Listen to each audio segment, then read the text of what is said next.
So, based on some of the natural history studies where they've interviewed thousands of families with Rett syndrome, the most common are dealing with constipation and gastroesophageal reflux. In addition, there's a few others like swallowing difficulties. There's problems rarely with gallbladder function, and air swallowing and bloating can be another issue. So they can be managed based on symptoms. So sometimes therapies like medications can help. Sometimes changes in diets can be used to help alleviate some of the symptoms.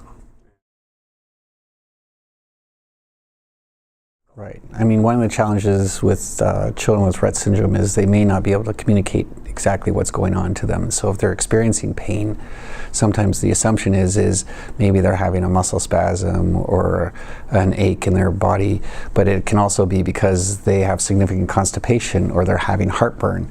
And because they can't communicate necessarily exactly what's going on, all these things need to be considered when a patient's struggling with pain.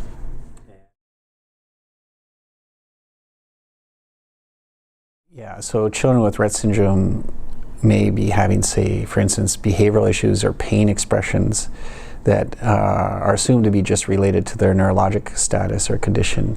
However, sometimes their status is impacted or affected by pain from the GI tract, so they're agitated, upset, perhaps because they're cramping due to significant constipation, or they're having heartburn and they're not able to communicate it clearly to their family or care provider.